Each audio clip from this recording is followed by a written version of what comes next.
YouTube? Back at it again with another banger video. This time we're taking a look at the new Teen Titans. You know them, you love them. There's a lot to talk about, so let's dive in. This story is written by Marv Wolfman and drawn by one of my favorite artists of all time, George Perez. He was the artist who did the Crisis on Infinite Earths. We covered that a while back. But yeah, he's the one who draws this. And this story is the introduction of several characters. So you got Cyborg, Starfire, and Raven. Like, as long as you don't count this, it includes this preview here in this book. This is the first, like, real issue. So this is the first, like, full issue that they appeared in. So today we're going to be talking about issue 1 of the new Teen Titans. This is the reintroduction of the team. The Teen Titans, they had been an older concept, but this was a sort of a revamp, a relaunch of the book with new team members. And, of course, some returning ones. But sort of like the other book we covered a couple weeks ago, the Giant Size X-Men #1. This was sort of the same thing. This came out about 5 years later after that book, but it's sort of the same idea of relaunching an old title with a new set of characters in the team.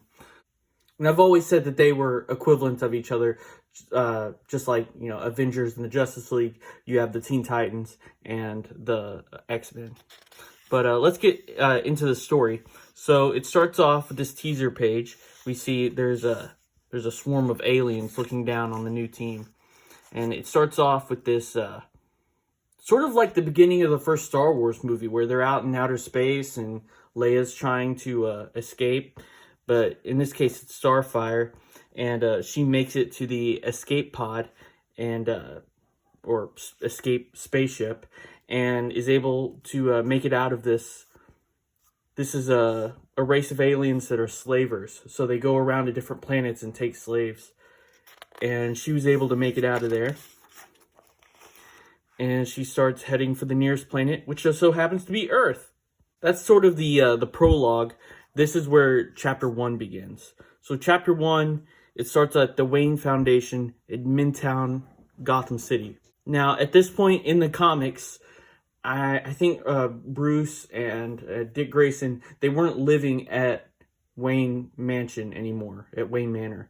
They were living in this high-rise in the city. And we see that this is right after Dick Grayson has quit college, and he's having these nightmares about a new set of Titans, and they're fighting a foe.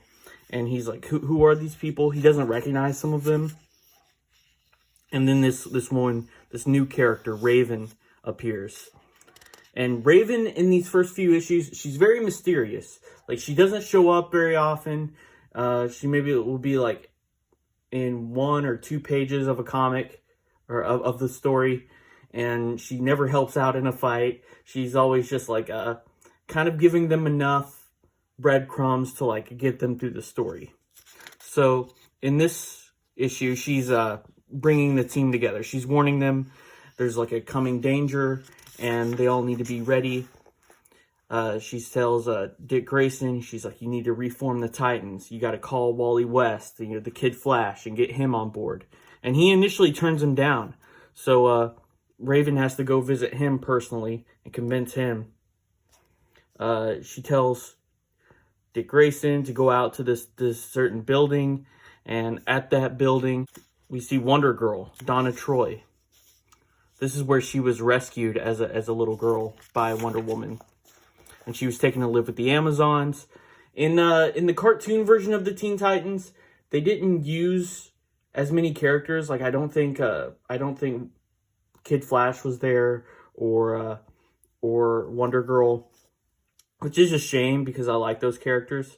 But you know, it's a TV show, so maybe it was just like a time concern or whatever.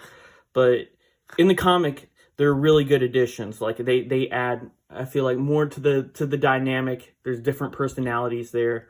And there's 7 of them. There's Robin, Kid Flash, Wonder Girl, Beast Boy, Raven, Starfire, and Cyborg. and it feels like the Justice League because there's normally 7 members on the Justice League. So it's a nice, like, well-rounded team. So Beast Boy shows up. He's here too. He has a new name, a new superhero name, Changeling. I guess Beast Boy was a little too immature for him. Although I always preferred the name Beast Boy. That's probably just because, like, that's the more popular name. That's just what I've become accustomed to hearing. So they're being told that they need to rescue somebody. And meanwhile, on a track, there's like this track and field area where you can see like the bleachers and the whatever this is, where you know, like do the pole vault. That's what it's called. And we meet Cyborg for the first time. I love Cyborg. He's a great character. And he's a former athlete. He was going to go pro, and then he had this accident, and now he's part machine. And he gets contacted by Raven, and he's told to join up. So they all meet together, and he decides that, yeah, he'll join up with them since he can't be a part of, you know, his sports team anymore. He sees this as an opportunity to be a part of a team again, which is something that he was sorely missing. And they go after on this mission that Raven's told them about. There's this rescue mission, and they see it's an alien invasion going on right now. So they're fighting off these alien guys. Meanwhile, Raven's nowhere to be seen. Just like I said before, she just disappears a lot in these early issues. And they're fighting these guys. These are the slavers that were after Starfire in the beginning. So they're able to fight these guys off. They find Raven. She was hiding on top of this building using her astral projection powers. That's how she was able to contact them all, even though they were in different places, like throughout the city and in different towns. She was able to project this, kind of like a ghost form. Meanwhile, Starfire has landed somewhere in the city and been rescued by this guy named Grant Wilson. We'll learn more about him later. But Grant Wilson, and he's brought her back to this apartment where this is his girlfriend that he's just broken up with. So it's his ex. They've just had a nasty breakup. Her idea. He's not over it. And now he's brought her back because he says that he didn't know where else to take her. And he brought her there not knowing that she's being pursued by these alien slavers who are, you know, trying to get her back. One of these bad guy aliens, he breaks in. Raven appears just in time to warn them. There is a bit of a fight here. The other Teen Titans, they show up, which I don't know how they got here in the same amount of time. I mean, Kid Flash, he gets here, and like Cyborg and Beast Boy are right behind him. Like, I thought you were supposed to be fast. Isn't that his one personality trait? Is like the Flash is faster than everyone else. Like if Robin appears right behind you, then you know you can't be that fast. But anyways, the bad guys, they get away with Starfire. She's still injured from that from the spaceship crash landing, so she's not at full strength. The bad guys, they create this wormhole that it starts to suck the Kid Flash and Cyborg and Beast Boy into this like wormhole into outer space, and Wonder Girl has to use her lasso to pull them back in.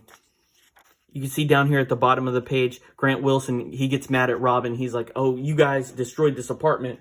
You guys got to pay to fix up my girlfriend's apartment. You destroyed it." Robin's like, "You'll be compensated. Just, you know, get your hands off me," basically. And his girlfriend says, "You're the one who brought her here. You're the one who lured that alien back to this place. So actually it's your fault." So she's blaming him. So that just makes him more mad, and now he has a grudge against the Titans. Like he blames them for like ruining his relationship, even though they were already broken up before this even happened. So back on the spaceship, they've got Starfire now, and they're contacting their leader. It's this bad guy with a kind of a samurai helmet. Very much Darth Vader-esque. And even though we don't see it, it said in some of the word balloons that they were able to take one of the Star helicopters that Cyborg's dad, he works at Star's lab, so they were able to get one of those helicopters to take up to this spaceship. And now they're just trying to rescue Starfire aboard this spaceship. And again, there's that comparison to Star Wars, where, like, you know, Luke and Han and Chewie and Obi-Wan, they have to go up to the Death Star, and then they sneak on, and they're, like, trying to rescue Leia. There's some comparisons there. I love this double-page spread. You read it across like this, like across both pages. We're seeing 3 different scenes play out of Kid Flash, Wonder Girl, Beast Boy, and Robin in this first section. And then it goes with Cyborg and Raven.